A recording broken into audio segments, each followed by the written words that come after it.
Deputy Foreign Minister Ravanchi, thank you for joining us on the program. Thank you. Good to be with you.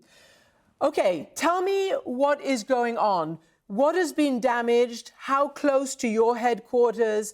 What can you tell me exactly about what's happening right now?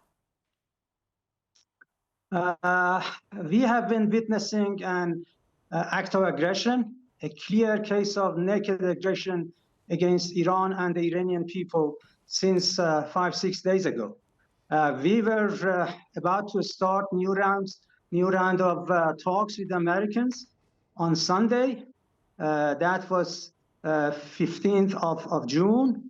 And 2 days before, we were attacked by the Israelis in the middle of the night. They attacked residential areas. They attacked paramedics. They attacked, citizens who are just sleeping in their homes. They attacked our university professors. So this is a crime against humanity, pure and simple. Okay, so Mr. Ravanchi, they also attacked your military leadership. Your intelligence headquarters, we understand now, has been hit for the domestic control. They've attacked and tried to take out and damage your important nuclear sites, the centrifuge sites, the uranium enrichment sites, and others. They are causing a lot of hardship and damage to your regime. Do you believe that? It seems that from here. No, as I said, they have been involved in an act of aggression, and they have, martyred our military people as well, along with many Iranian citizens, and they have no boundaries. They attacked everywhere.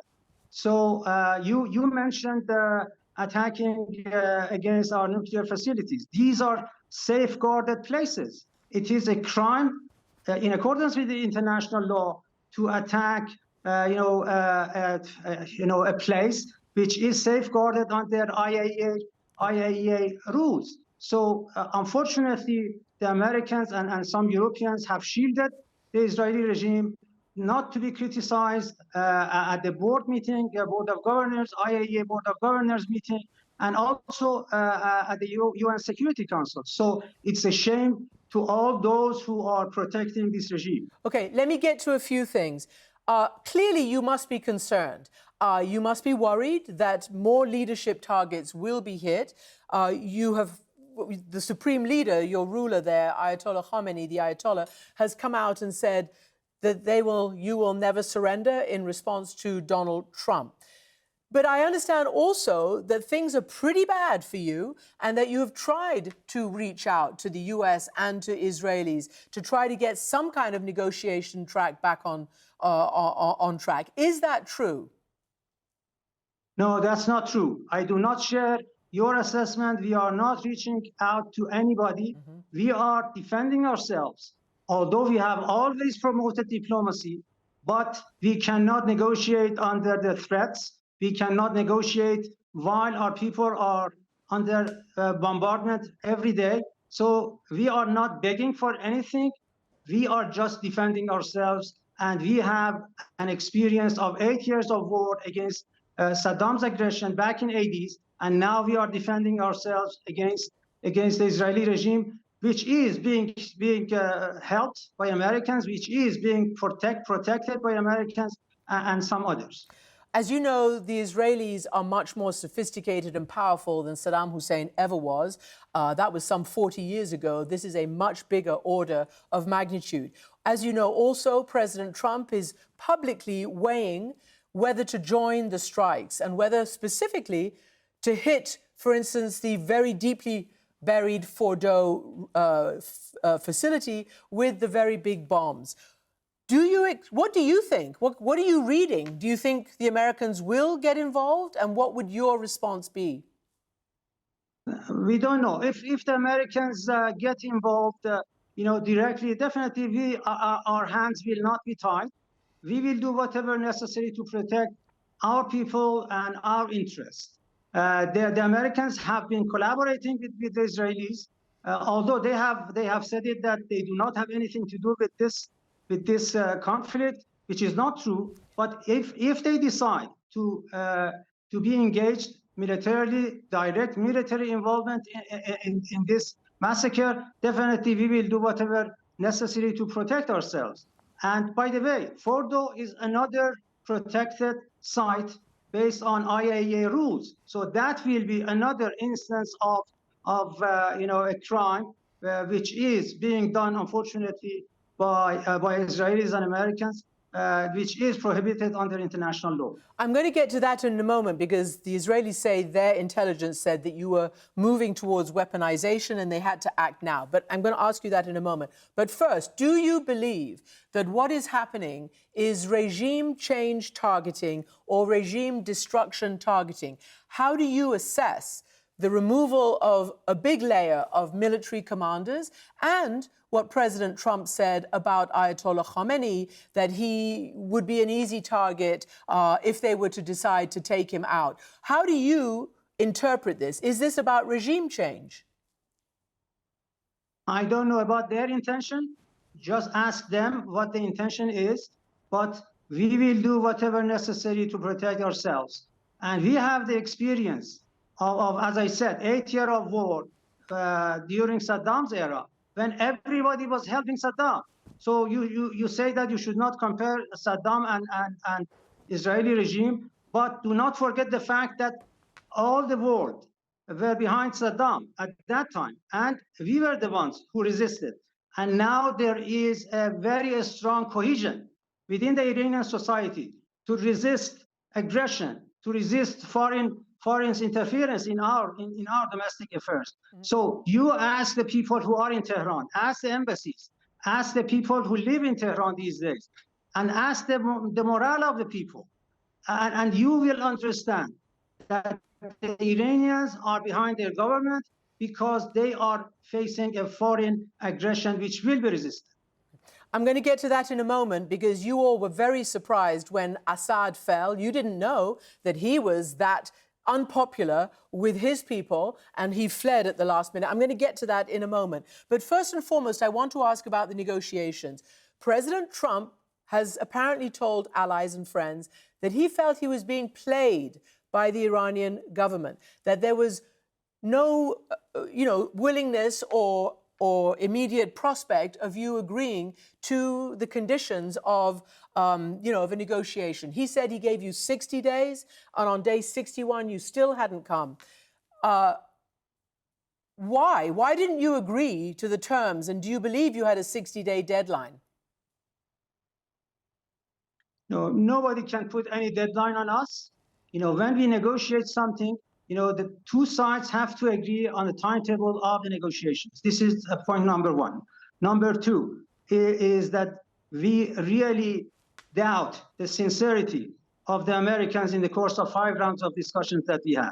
We had good discussions, and at the last round, we were given, some document by the foreign minister of Oman, and apparently both sides felt that that was a good document to be worked on for the next round. But before the next round started, 2 days before the next round started, the aggression took place. So this is a betrayal of diplomacy. This is the betrayal of our trust to Americans. We should be the ones who should criticize the way that we were treated by the Americans, not vice versa. Okay. In fact, no deadline is going to affect our way of negotiations, and then we will do whatever necessary to protect ourselves. This is obviously a very fluid situation. The Israeli airstrikes continue. America is weighing, or Trump is, whether he will get involved. He's now saying that you, the Iranians, have suggested that you come to the White House to negotiate. He says you're totally defenseless. You have no air defense whatsoever. He says next week will be big. And he says that unconditional surrender means that I've had it. Your reaction? There is a famous saying that nobody can threaten Iranians. They should not dare to threaten Iran. We will do whatever necessary. Although there are hardships, no doubt about it, but Iranians are known to be very hard at defending their territory. And this is exactly what we are doing. If Did the you Americans ask? decide, Did you ask to go to the White House? Has your government asked for access? not Christian, not at all. Okay. Not at all. We are not begging for anything. What we are saying is that stop this aggression, then we will have time to do whatever needed.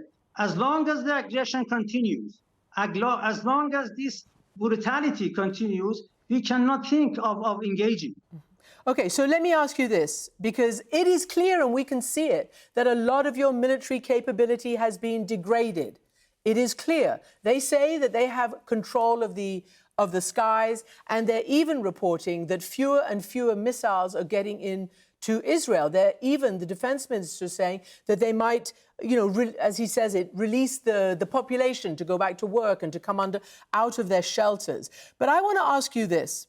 Why did you surge production of 60% uranium to the point that you have right now between Trump's inauguration and now? Back then, you had maybe a 5 to 6 weapon capacity if you had decided to. Now, a 10 weapon capacity with these 400 kilos of 60% uranium. Why did you do that? We were acting based on our rights within the NPT. We didn't have anything wrong. IAEA inspectors were present in Iran. Different reports of IAEA testify the fact that we have been very, straightforward in our nuclear program. So there is no ban on 60% enriched uranium, which are being used, in different places for peaceful purposes. But to use that as a pretext to use aggression against Iran, that is something that we resist. Okay, but even the IAEA says, and they put out a public statement shortly before these strikes began, that they had never before seen that amount of stockpile of that much enriched uranium by any country that does not have a nuclear weapon. So that's a fact. And I want to know whether you guys were negotiating, and do you feel you've been out-negotiated or you miscalculated? If Trump says he thinks you're playing him, maybe you've been played.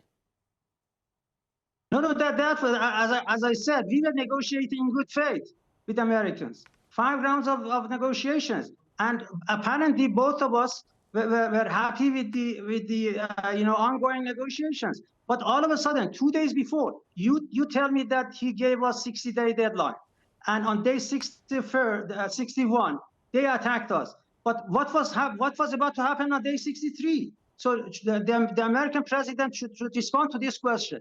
If he knew that the attack was about to happen 2 days before the next round, why did he act like this? In fact, as far as NBC report is concerned, on June 8th, Defense Department, Pentagon, briefed the president about the attack. So he didn't say anything. In fact, it is a sort of collaboration between Israelis and Americans, and a division of labor between the two. Mr. Deputy Foreign Minister, I want to ask you some more things. Again, I referred to your surprise, and I know this because I was in Doha when Assad fled, and I was meant to be interviewing your foreign minister. He had to rush back for emergency session in Tehran because your key ally in the region collapsed and fled. And it was a total surprise to you. And now, in the aftermath, an Iranian general was quoted in the New York Times, as you probably know, General Esbati. He had made a speech in a mosque in December, and he made a sobering assessment of your military capability. He said, when he was asked if Iran would retaliate again for various killings like Hassan Nasrallah of Hezbollah, he replied that Iran already has done, and that the situation couldn't realistically handle another attack on Israel right now. In other words, that your capacity has been diminished and degraded. Do you agree with that? So you do not expect me to reveal, military secrets. What our military people have been doing is exactly based on the calculated, things that they have in mind. So they are doing based on the plan that they have, prepared for themselves. So don't mix things with each other. One night or one day, the military might decide to do in one direction. Another day, they might go to another direction. That doesn't mean anything. So you are just referring to the reports coming out of America or No. Israel. I'm referring to an Iranian general. Sorry, I am. But I also want. I'm just. No, I was referring to the fact that you said that some Israelis are saying that Iran is in short of missiles, Yeah. or an American military, people are saying that Iran has shortcoming in this and that. So do not look at these information at face value. Okay. They have other things in mind when they have interviews and make propaganda against Iran. Okay, still quoting an Iranian general here. Clearly, they believe, and I assume you believe, that if you attack, and you might call it retaliation, whatever, if you strike any U.S. bases or U.S. personnel, the reaction will be humongous. Can you say that you would not do that even if America joins? In other words, are you trying to make sure that America doesn't come into this? No, we have not acted against anybody than the Israelis. I'm saying if America comes in. But I'm just responding to you, Christian. If the Americans decide to get involved militarily, we have no choice but to retaliate wherever we find the targets necessary to be acted upon. So that is clear and simple, because we are acting in self-defense. If another country joins the fight, so that is another instance for our self-defense. You do not expect Iran to not use its right of self-defense based on Article 51 of the UN Charter. And finally, because I don't want to lose this line, it's been very difficult to get through to you, about regime change or regime destruction. Again, after the fall of Assad in December, there were many reports from, coming from inside Iran, how pundits were talking on state television, on Telegram, on all sorts of chats, how Iran had misjudged the dynamics, particularly, in your closest ally. There you were, propping him up. You were the ground forces. You were his ally. And he fell, and it took you all by surprise. So, do you believe that you have a handle on what your own people are feeling? What if you're taken by surprise and they take this as an opportunity to demonstrate their anger and their impatience with what they have had to go through for many decades? As I said before, come to Tehran, come to different cities in Iran, and see for yourself what is the cohesion within the Iranian society in resisting aggression.